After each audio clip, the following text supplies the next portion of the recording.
decoy? Or was that other version someone pretending to be him? I stared at him for what felt like forever. Then I heard footsteps above. Slow. Measured. Someone else was in the house. I killed the lights and climbed back up the ladder, staying just below the hatch. The footsteps passed through the study. Then stopped. Directly above me. A pause. Then, knock. Knock. On the wood above my head. Like someone knew I was right there. And then, a voice. Benjamin. You shouldn't have come back. It was low. Raspy. Calm. Not Avery. Gregory Kane. I stayed frozen until the sound faded. He never opened the hatch. He just warned me. Like it was already too late. That night, I sat in my car for an hour. Trying to understand. Why would Robert hide Avery beneath the house? Why would the family claim he was dead, then keep him half alive in a basement? And what the hell did asset #F9 mean? I made one more stop before leaving town. The county records office. I asked for property documents relating to Harlow Estates, especially anything marked F9. The clerk, a skinny guy with a beard and too many keys, squinted at the screen. F9, he said. Huh. That's not a lot number. That's a case code. He turned the monitor toward me. On the screen. F9, Federal Forfeiture File, sealed. Owner, Estate of Ellis Harlow. Executor, Robert Harlow. Status, active. Protected. Non-expiring. It was never about money. It was about whatever F9 was. A person. A power. Avery wasn't just a family member. He was a keystone. And someone had built a life, an empire, on keeping him hidden. The hallway past the tunnel was narrower than I expected, no more than 3 feet wide, and the air turned sour and electric. The walls were lined with exposed wires and old insulation, as though the corridor had been carved out in a hurry, without regard for safety or permanence. My flashlight flickered every few seconds, as if protesting the atmosphere. Still, I pushed on. After what felt like 15 minutes of slow walking, the narrow hall opened into a small, sterile room lit by a single, low-hanging fluorescent light. The light buzzed like a hornet's nest. It wasn't warm or inviting, it was clinical, harsh, like an interrogation cell. At first glance, it looked like nothing more than an old maintenance space. But then I saw them. Stacks of manila folders. Dozens. Maybe hundreds. Each one thick, overstuffed, tied with a thin piece of red twine. Some were labeled in black marker with names, some I recognized as former employees of my uncle's accounting firm, others were complete strangers. And then, in the center of the room, a copy machine. A copy machine. It was so incongruous that I laughed aloud, then quickly choked on my own breath when I realized the machine was plugged in, humming gently, as if it had just been used. A red light blinked, ready. There was a sticky note attached to the top. Only copy what you can carry. You're already watched. E. I stood frozen. The handwriting didn't match my uncle's. So who was E? My instinct said turn around, burn everything, and forget this room ever existed. But instinct had gotten me nowhere in this mess. It was curiosity, no, obsession, that had brought me here. And that same obsession made my hands tremble as I picked the top folder off the tallest stack. Inside, Xeroxed bank statements. Offshore accounts in Belize, Liechtenstein, and the Cayman Islands. Transfers from anonymous shell companies to people with political pull, judges, cops, business owners. There was a note paper-clipped to one sheet that read. This is leverage. Do not destroy. Copies exist in Geneva. Another folder showed pictures, surveillance photos. My uncle, sitting with a man I recognized as a city councilman. Another, older picture of my dad, meeting with the same man at the same diner. My head spun. What the hell had my family been part of? Suddenly, the copy machine beeped. Once. Then twice. I hadn't touched it. A slow, mechanical whir followed. It was printing something. I stepped forward cautiously and saw the paper emerge. You've been seen. 5 minutes. I grabbed as many folders as I could carry, ignoring the weight, and sprinted back into the tunnel. The sound of my footsteps seemed deafening now, my breathing was wild, chaotic. Halfway back, I heard it, the low hiss of static, walkie-talkies. Voices murmuring behind me, distorted but moving closer. Someone was coming. I made it to the basement just in time to slam the door shut. I turned the bolt lock. Silence. No pounding. No chasing. No proof they were ever there. But I knew better. I collapsed in the living room, folders scattered across the carpet. My brain refused to process what I'd seen. Financial blackmail.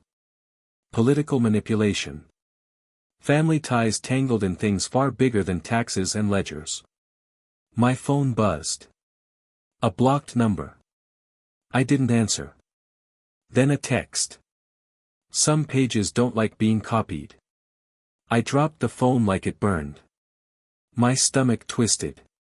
Were they listening? Watching? How many cameras had I missed? I opened one last folder. Inside, a birth certificate. Name, Wyatt Allen Freeman. Father, Nathaniel Freeman. Mother, unknown. Date, redacted. But the photo paperclip to it, it was me, as a baby. Only the handwriting beneath read. Project Wyatt, Generation 3. Controlled financial asset. Activated 2030. My mouth went dry. Was I even who I thought I was? I didn't sleep that night. I lay in bed, surrounded by folders that spelled out a life I never knew I had. My hands trembled as I flipped through them again and again, looking for flaws, for jokes, for any sign that this was a prank or some delusion cooked up by paranoia and a crumbling inheritance. But it wasn't. The picture was real. I was the baby in it. And my name, Wyatt Allen Freeman, was typed across official forms like I was part of a federal asset portfolio. Controlled financial asset. I couldn't decide whether to laugh or vomit. The next morning, I did what any idiot in my position would do, I called Sophia. Not because I trusted her, but because I needed to see how much she knew. We met at a cafe outside town, where the music was loud and the staff didn't ask questions. I brought one folder, just one. I didn't mention the others. She was already there, sitting near the window, wearing sunglasses like she thought she was in a spy movie. So, she said, sipping her coffee. Is this about what's under the house? My blood turned to ice. You knew. She smiled faintly. I didn't know everything.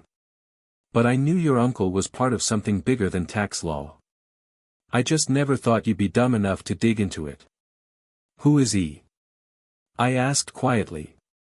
She leaned in. You really want to know? I nodded.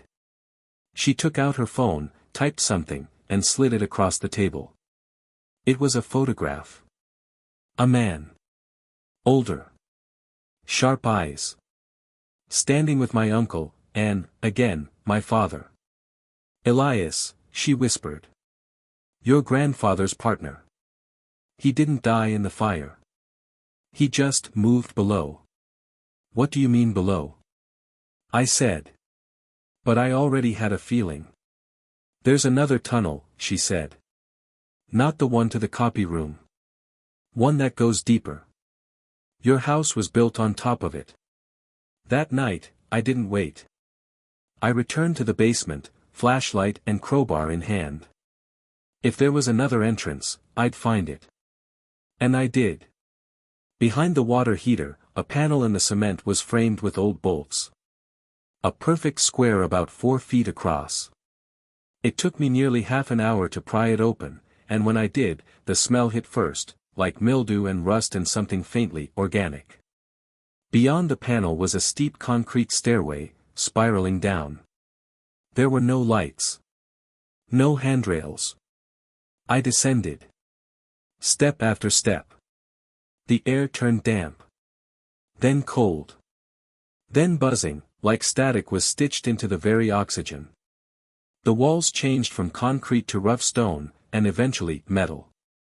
Finally, I reached the bottom. It wasn't a basement. It was a bunker. Old, 1970s design, military or something close. Rows of flickering monitors lined one wall, though only one was still working. It showed a live video feed of my kitchen. Another monitor was pointed at the cafe from earlier. Another at the copy room. They'd been watching everything. A filing cabinet in the corner bore a metal plaque, Wyatt Protocol, Phase 3. I opened it. Inside, medical files. Charts. Dates. Psychological reports. All of them mine. Or, versions of me. There were 5 names listed. All with my birthday. All with small variations, Wyatt A. Freeman. Wyatt E. Freeman. Wyatt S. Freeman. I was the last one. The 5th.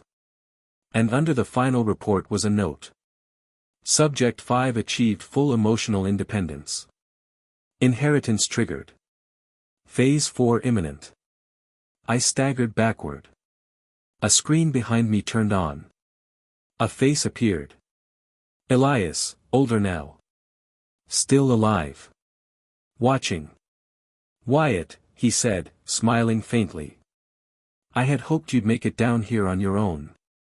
What the hell is all this? A test, he replied. A very long, very expensive test. My hands curled into fists. Test for what? To see if we could build not just a legacy, but a mind that could protect it. Your family. They were all pieces on a board. But you're the board itself. I wanted to scream. Instead, I whispered, why me? He paused. Because you didn't stop at the first door. And because, the others didn't survive long enough to ask that question. The screen went black. I stumbled back through the tunnel, papers clutched in hand, heart beating in my throat. When I reached my house again, everything looked the same. Too the same. Then I saw it. A note, on my kitchen table. Phase 4 begins at dawn. I didn't sleep. Again. This time, not out of fear, but something worse, anticipation. That note from Elias sat on my kitchen table like a silent countdown. Phase 4 begins at dawn. By 4:37 a.m. I had packed a bag. The USB drives. The files. The photo. Even the crowbar, just in case. And then, I noticed something new. The mirror in the hallway, one I'd passed 1,000 times before, was cracked. Not broken. Just cracked, straight down the center. But behind that crack, the reflection wasn't right. I moved my hand. The reflection lagged. I turned my head. The reflection stared back, before I did. I backed away slowly, heart slamming like a riot drum. And that's when the screen behind me lit up again. Not a TV. Not my phone. The damn microwave. It glowed green, 441. Then the numbers blinked. Then changed.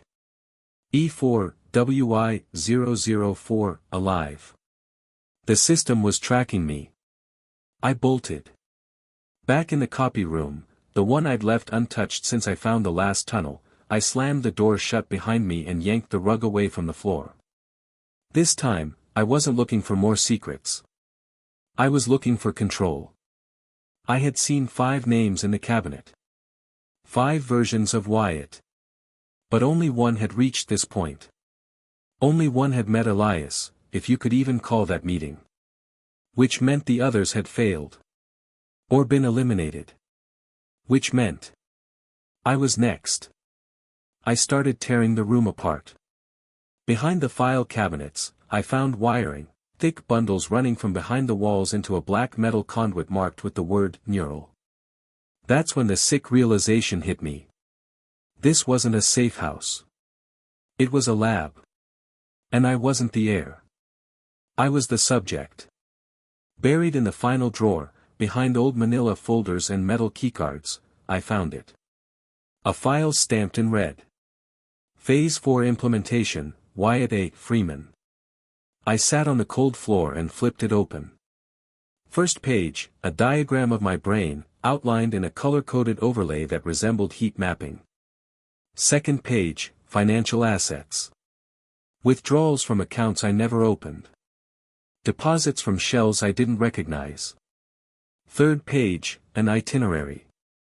7 o'clock, subject wakes. 7:30, subject receives final truth. 8 o'clock, observation terminated. Terminated. I wasn't just the subject anymore. I was the final experiment. And I was out of time. It was 5:12 a.m. when I reached out to the only person I could think of, Noah. The guy who'd helped me search through the boxes. The guy who'd seen the files. The only one who didn't lie. His phone rang. Once. Twice. Voicemail. Then my phone buzzed. Unknown number. You're ahead of schedule, Wyatt. That's good. Come downstairs. I froze. I was already in the basement. But that's when I noticed something new. Beneath the metal stairs, there was a door. Not hidden, just ignored. Like something you subconsciously avoid. I walked toward it. My hands were shaking. My brain screamed no, but my feet kept moving. The keypad blinked red. Then green. It opened for me. Inside was a clean white room. At the center, a chair. Not a recliner. Not a lounge chair. A clinical chair. With restraints. In front of it, a monitor. Already playing a video.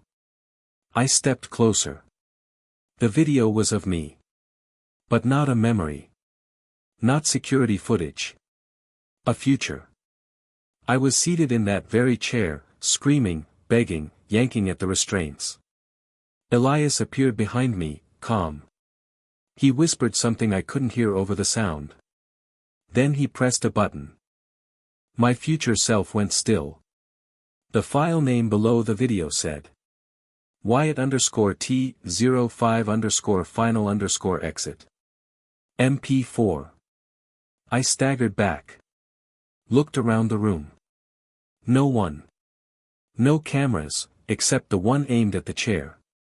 Then I saw it. On a nearby table, a single envelope. Labeled, if he refuses. I tore it open. Inside. Wyatt. This was never about inheritance. This was about closure. You were the last piece of the puzzle. But you were never meant to survive this. Please sit down. Let us finish the story. I stared at the chair. Then I turned. And I ran. Back through the tunnel. Up the stairs. Into my house. I didn't pack. I didn't think. I just left. I drove until the road vanished behind the fog. Until the sun broke over the hills. I didn't know where I was going. But I knew one thing. If Elias wanted me in that chair, he'd have to drag me there himself. And he couldn't. Not anymore. I hit the interstate at dawn, headlights cutting through the morning mist like searchlights through smoke. I didn't know where I was going, only that I had to stay moving. The files were still with me. So was the envelope. And in my pocket, something I hadn't noticed before, a smaller note, folded tightly. I opened it while pulled off at a gas station outside Boone, North Carolina. It read: Phase 5 requires separation from the environment. No signals. No surveillance. No subject interference. Proceed to original site. Original site. I sat there in the car for a moment, replaying those words. Then it hit me. The farmhouse. The one where my parents died. Where Elias had found me. Where everything had started. I turned the wheel south. 3 hours later, I reached the rusted mailbox marked Freeman. The gravel driveway looked like it hadn't seen a car in 20 years, but the tire tracks, fresh. Someone had already beaten me here. I crept forward slowly, parking behind the barn. The house looked smaller than I remembered. The shutters hung crooked. The door stood open.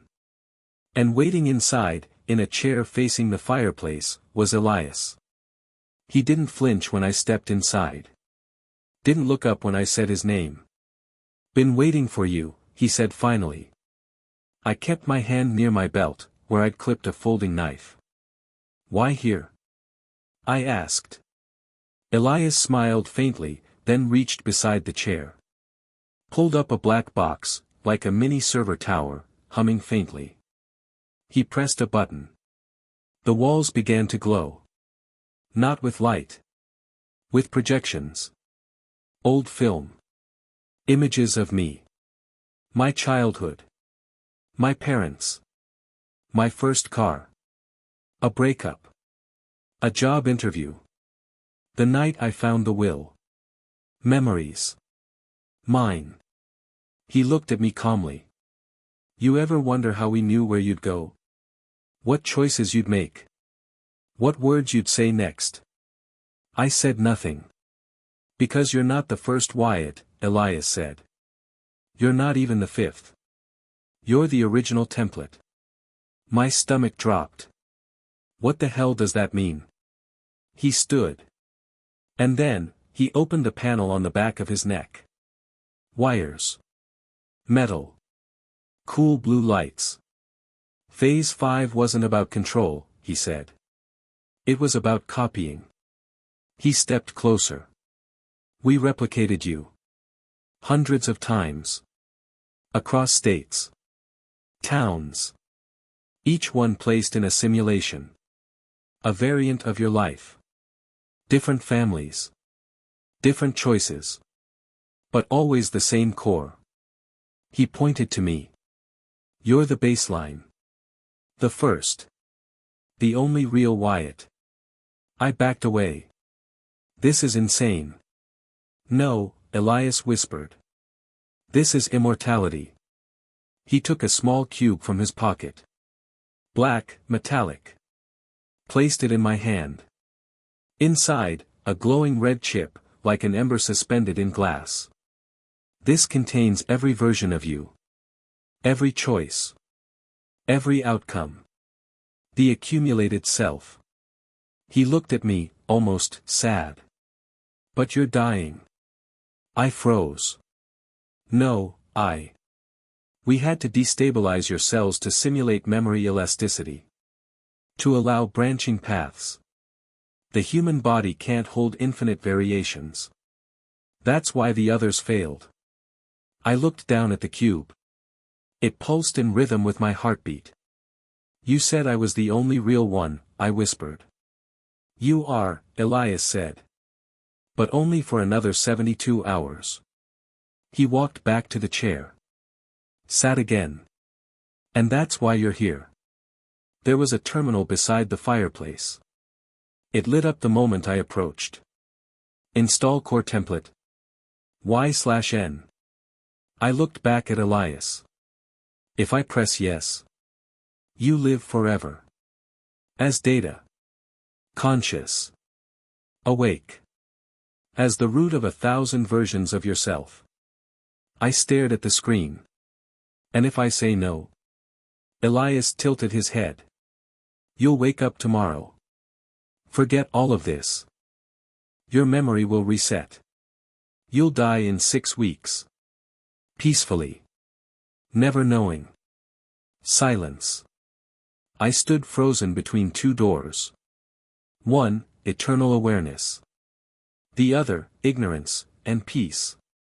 And then, from the shadows behind the stairs, someone moved. Another figure. Familiar gait. Same face. Another Wyatt. He looked panicked. Confused. You saw it too?" he asked. I stared. Elias didn't move. "They're all waking up," he said softly. "The boundary's cracking." Now I saw it. Another projection on the wall. Not a memory, but a surveillance feed. 12 Wyatts, wandering hallways, slamming against mirrored glass, screaming. "Your choice will affect them all," Elias said. He gestured toward the terminal again. "Install core template. Y/N. I looked down. Then I typed. N. The screen blinked. System aborted. Memory fuse initiated. Goodbye, Wyatt. I woke up the next morning in my bed. The sun was bright. The coffee maker was on. My calendar was empty. No USB drives. No Elias. No notes. Just me. And in the mirror, for the first time in a long time. My own reflection. The days after I woke up were ordinary. Almost painfully so. I brewed coffee every morning. Sat in the same chair by the window. Took walks. Answered emails I don't remember subscribing to. But something felt off. My reflection was off by a frame. I'd lift my hand, and a heartbeat later, the reflection would follow. Not quite a glitch. More like hesitation. By the 5th day, I stopped looking in mirrors. But they didn't stop looking at me. One evening, I got a call.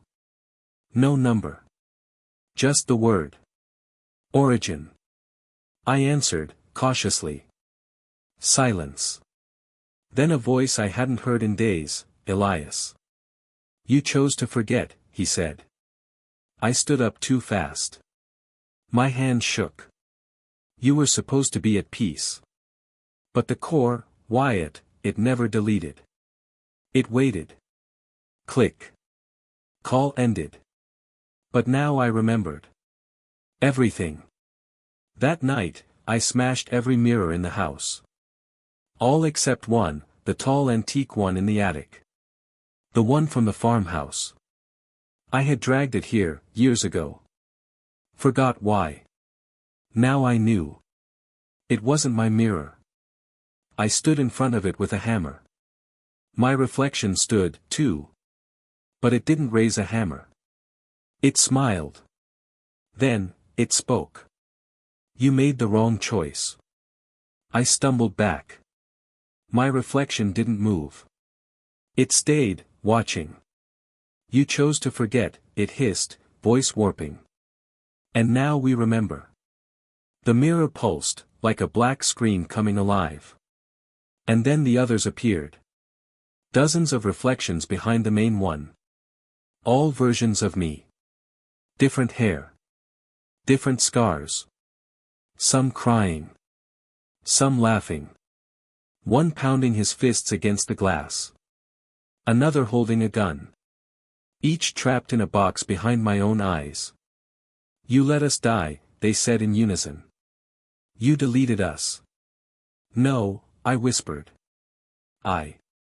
Now we want out." The attic went cold. My breath fogged the air. The mirror vibrated. And suddenly, one of them broke through. Not glass. Not physically. But he was here. In my skin. I lost 5 hours that night. When I woke up, my hands were dirty. My shirt soaked in sweat. And a list, scrawled in handwriting that wasn't mine, lay on the floor. Open the door. Burn the backup. Don't trust the mirror. Don't answer if Elias calls again. Never say your full name aloud. And on the back. You let them in. Now you have to let me out. I knew what I had to do. I took the mirror to the basement. Pried it from its wooden frame. Beneath it, embedded in the silver, was a chip. Small. Warm to the touch. The core. Still alive. Still pulsing. I placed it in a steel box. Drove to the lake. Dropped it deep into the water. And for a week, I thought I was free. But then. The mirror in the hallway flickered. Not broken. Not blinking. Just, watching. And when I looked closer. My reflection was smiling again. I moved. New city. New house. No mirrors. But they found me. The grocery store freezer door. The back of a spoon. The chrome fender of a passing truck. My reflection always one step behind. And sometimes, just sometimes, I see another figure standing behind him. Watching me. Like a guardian. Or maybe, a jailer. So if you're reading this, never trust your mirror. If it lags, run. If it speaks, burn it. And if it smiles, you're already too late. The end.